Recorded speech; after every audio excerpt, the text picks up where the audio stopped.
नमस्कार।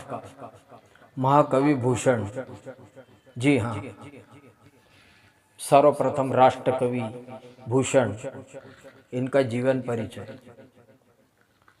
भूषण वीर रस के प्रथम राष्ट्र कवि। इनका जन्म सन 1613 ईस्वी में कानपुर के तिकवापुर ग्राम में हुआ था। इनके पिता का नाम पंडित रत्नाकर त्रिपाठी था।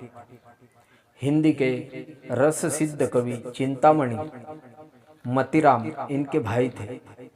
इनका वास्तविक नाम पतिराम था तथा इन्हें घनश्याम भी कहा जाता था, परंतु चित्रकूट के राजा रुद्र ने इनकी प्रतिभा से प्रभावित होकर इन्हें भूषण की उपाधि से सुशोभित किया था।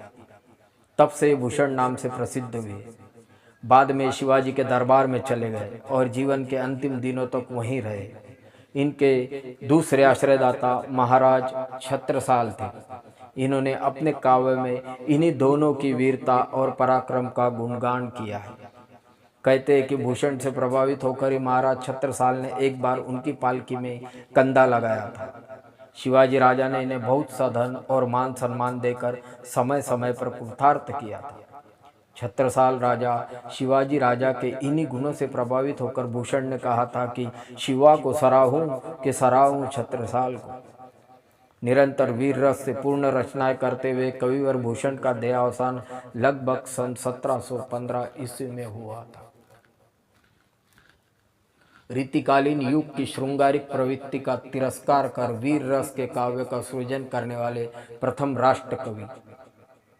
रीतिकालीन कवि भूषण का नाम वीर रस के कवियों में प्रसिद्ध है। यद्यपि कविवर भूषण अपने युग की लक्षण ग्रंथ परंपरा एवं अन्य कृतियों से सर्वदा मुक्त नहीं थे और इनके काव्य में भी रस, छंद, अलंकार आदि का प्रयोग शास्त्रीय रूप में हुआ है। तथापि इन्होंने तात्कालीन विलासिता को त्याग कर राष्ट्र प्रेम और विरोचित भावों से युक्त काव्य की रचना की। जातीय, धर्म, राष्ट्रीय भावनाओं की सशक्त अभिव्यक्ति एवं अन्याय और अत्याचार के विरुद्ध संघर्ष करने वाले लोकनायक को शिवाजी तथा छत्रसाल के वीरोचित गुणों का प्रकाशन इनके काव्य के प्रमुख विषय रहा। अपने काव्य में वीर रस एवं राष्ट्रीय भावना का विशिष्ट तथा सशक्त अभिव्यक्ति देने का कारण कविवर भूषण को हिंदी साहित्य का सर्वप्रथम राष्ट्र कवि माना जाता है। भूषण की कविता मुख्यतः ब्रज भाषा में है। इन्होंने तत्कालीन माधुर्य गुण से युक्त ब्रज भाषा में ओज गुण का समावेश कर दिया।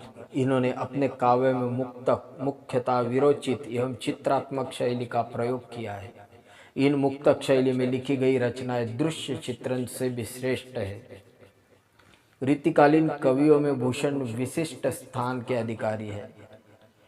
भूषण का सबसे बड़ी विशेषता यह है कि इन्होंने घोर विलासिता के युग में शिवाजी एवं छत्रसाल की वीरता, शौर्य एवं पराक्रम का वर्णन करके सुप्त राष्ट्रीयता की भावना को जागृत किया तथा जन जन में वीरता के भाव का संचार किया।